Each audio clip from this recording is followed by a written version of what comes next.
Hey everyone, here is my tip of the day today. Overeating is often associated with some form of past emotional stress. When you don't know how to deal with the stress in a proper fashion, you tend to comfort eat. As a result, you overeat and put weight on.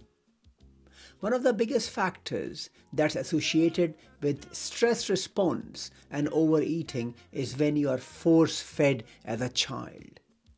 You are either blackmailed or bribed or coerced by your parents into eating more and more. Try not to force feed your children. Set proper meal times for them. Encourage them to eat, and if they don't coerce them. They will eat when they're ready. Thank you.